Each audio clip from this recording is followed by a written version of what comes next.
উদ্দেশ্য ছিল এসলাকে ঈদগাহ ময়দানকে বানচাল করা, মানুষকে নিহত করা। এটা পুলিশ এবং তার সর্বশক্তি দিয়ে, জীবন দিয়ে এই প্রতিহত করেছে।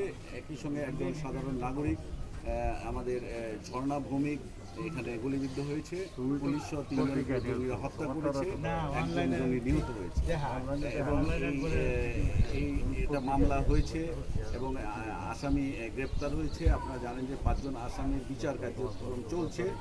একই সঙ্গে আমি বলবো যে এই তদন্ত ক্ষেত্রে আপনারা জানেন যে 24 জন আসামি পাওয়া গিয়েছে, 19 জন বিভিন্ন বন্দুকযুদ্ধে নিহত হয়েছে, 5 জনের বিচার কার্যক্রম চলছে। আমরা প্রত্যাশা করি এই মামলার সর্বোচ্চ শাস্তি হবে মৃত্যুদণ্ড।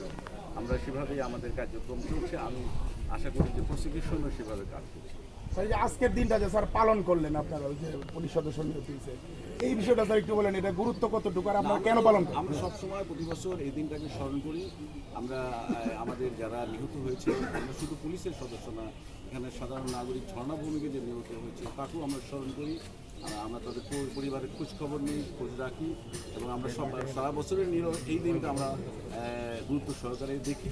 এবং আপনারা জানেন যে একজন সাধারণ নাগরিকও তার রক্ত দিয়ে কিন্তু এই ঈদগাহ ময়দানকে বাঁচিয়েছে এবং এই জন্যই আমাদের কাছে সবচেয়ে গুরুত্বপূর্ণ মনে হয়। এবং তার নামে আমাদের মেয়র সাহেব এখানে একটা রাস্তা দিয়েছেন এবং এখানে যেটা দিয়েছেন বললে। তো আমরা আশা করি যে এই স্মরণীয় হয়ে রাখার কারণ হলো যে মানুষ যদি এই জঙ্গিবাদের প্রতি যে ঘৃণা বোধ এবং এটা মানুষের ভিতরে আসুক এবং এটা মানুষ যে সকলে মিলে যে এই জঙ্গিবাদকে অপছন্দ করে বা এটা নির্মূল করতে চায়, এটারই একটা প্রতীক হিসাবে আমরা